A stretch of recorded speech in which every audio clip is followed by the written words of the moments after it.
Welcome students to the English lecture from your English Junction book of Standard 4th.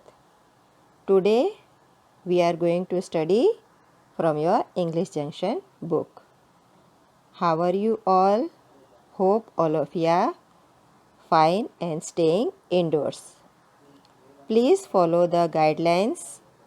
Wear the mask whenever you go outside.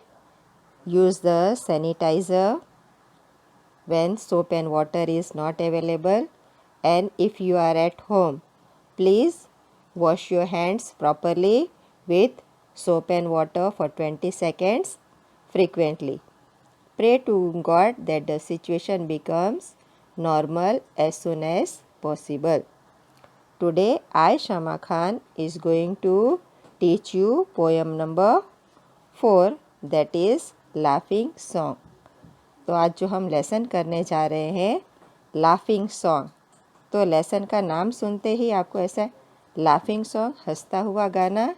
Yes, because the poet describes the nature at its best, कि प्रकृति कितनी अच्छी है उसका दर्शन वो इस laughing song द्वारा कराना चाहते हैं.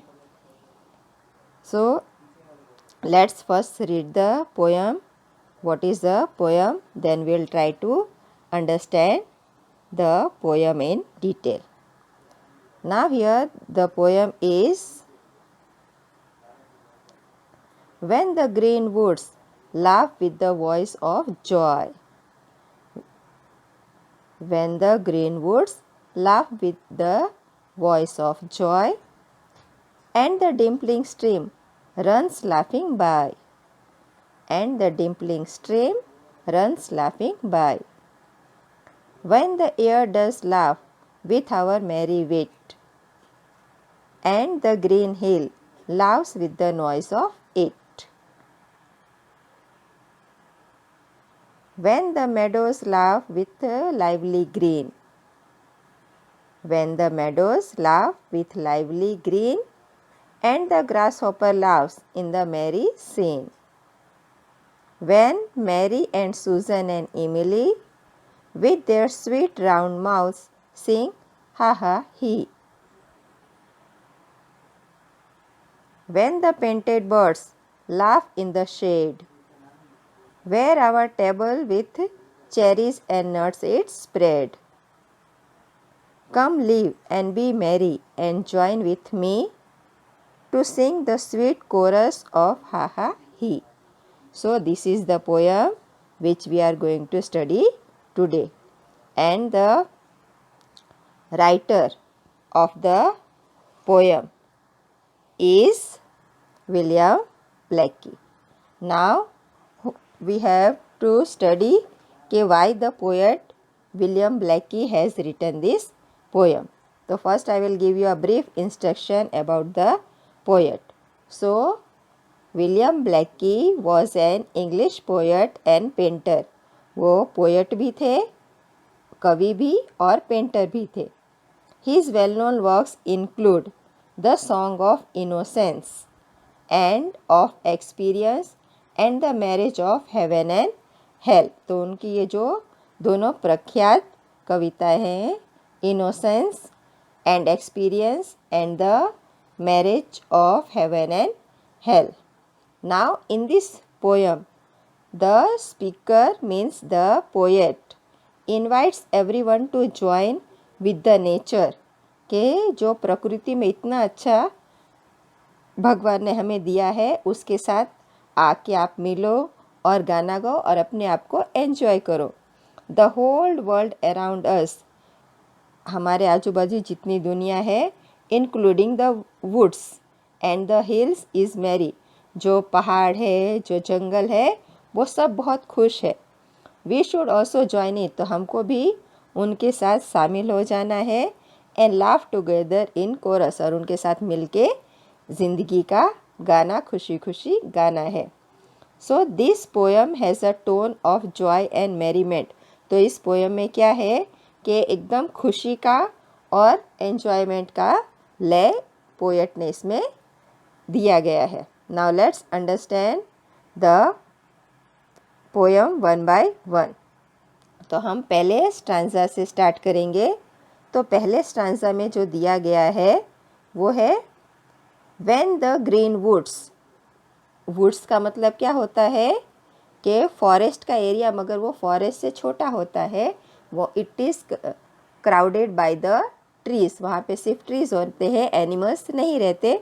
Only the full area is covered with trees, तो उसे कहा जाता है वुड्स।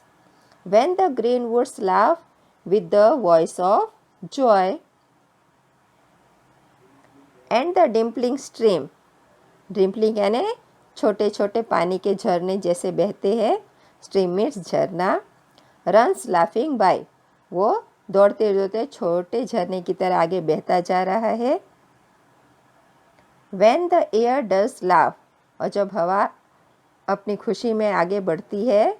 विथ आवर मैरी विट, और जो बच्चे उसे एंजॉय कर रहे हैं।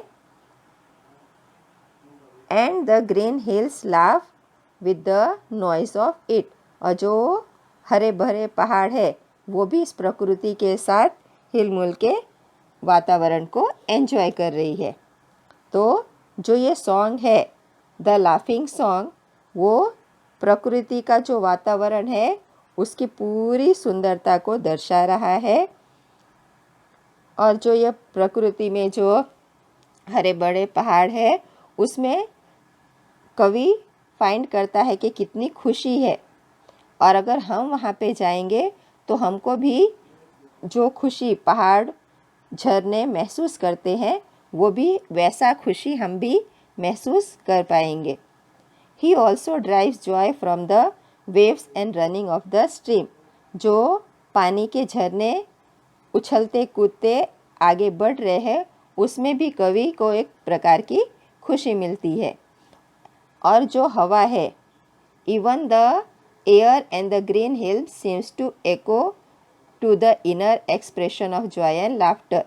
तो जो हवा, जो हरी भरी ठंडी ठंडी हवा चल रही है और हरे भरे पहाड़ है, वो भी उसका अंदर से एको यानी जो आवाज़ हम बोलते हैं सामने से आवाज़ आती है, वैसी उसमें भी खुशी है। वो भी अपना हवा में के द्वारा दिखाना चाहता है कि कितने खुश है नेचुरल एनवायरनमेंट के अंदर। तो पोएट भी वही महसूस करना चाहता है कि the nature is full of all the beauty and they are enjoying themselves. तो वो भी बच्चों को वहाँ पे इनवाइट करता है कि आप भी यहाँ आओ और प्रकृति जो इतना सुंदर है उसे आप एंजॉय करो। See here the green woods, it is full of greenery, everywhere it is full of green.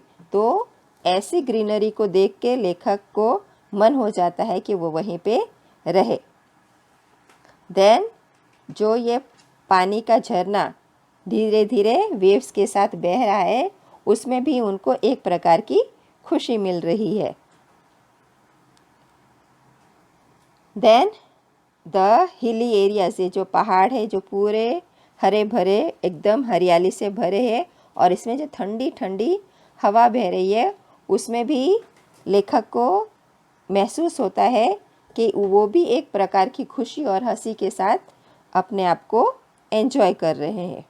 Now let's move to the second paragraph.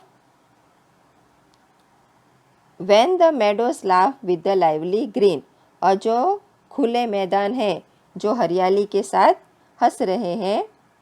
And the grasshopper laughs in the merry scene, और जो grass hopper होता है वो भी इतना सुंदर दृश्य को वो भी उसके साथ खुशी के साथ अपने आप को एंजॉय कर रहा है। When Mary and Susan and Emily with their sweet round mouth sing ha ha ही, और ये छोटे छोटे बच्चे वो भी इसमें आए हुए हैं वुड्स में, और जो इतना वातावरण सुंदर दृश्य है उसमें वो देख के अपने आप को एंजॉय कर रहे हैं और साथ में गाना भी गाते जा रहे हैं, हा हा हा हा ही। तो सी हियर द मेडोज, कितना सुंदर मेडो है, पूरा हरियाली से भरा हुआ है।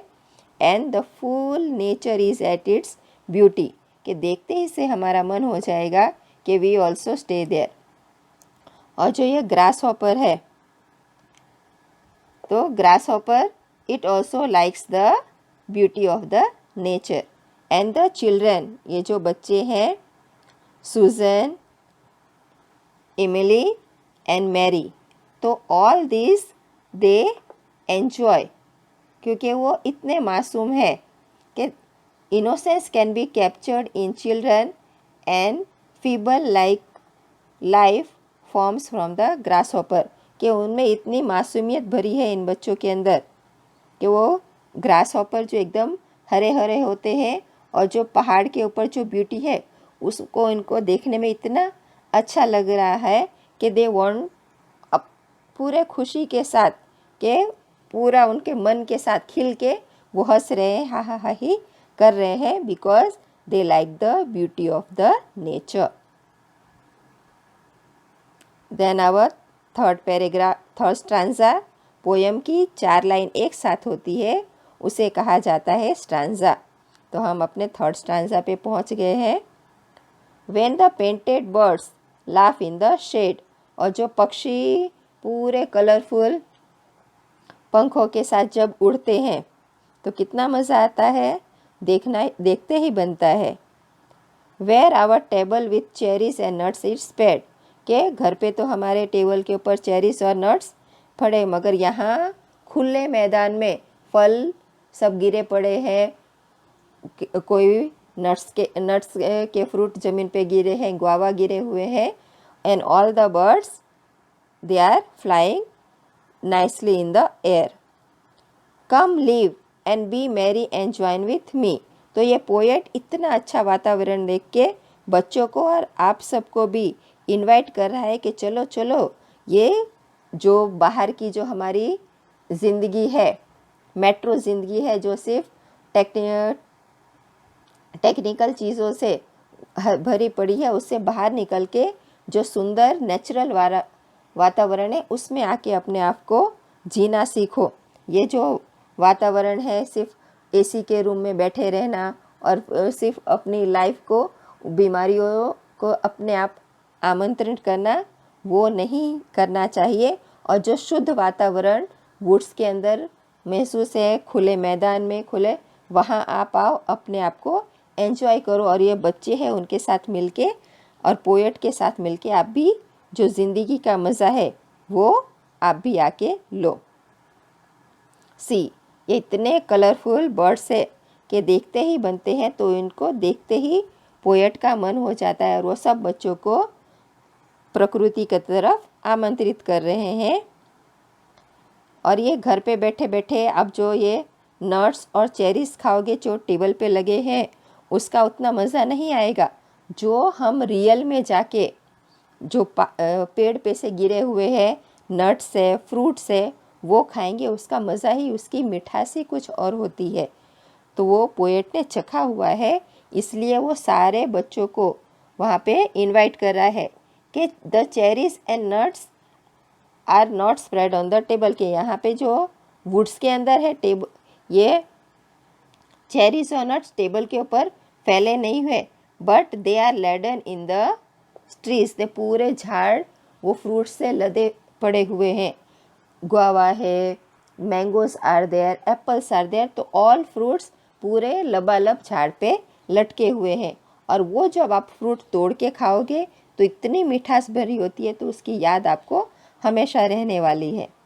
And every ones to be in a festive mood, और सब कैसे त्योहारों में हमारा कैसा मूड होता है, तो उस तरह का सबका मूड बन चुका है.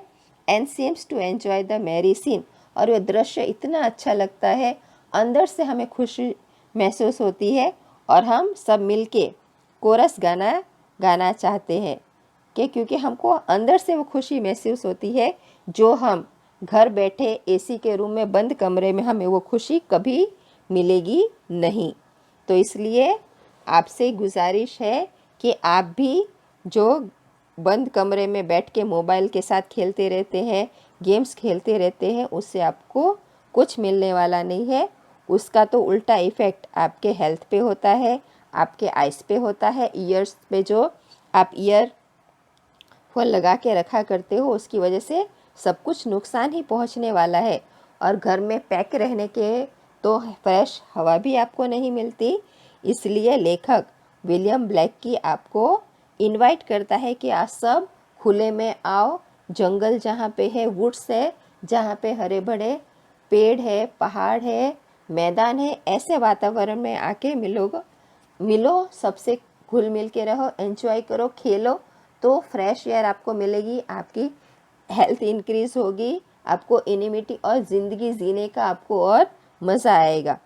So please go outside in the green natural environment and enjoy the life which is given by the God.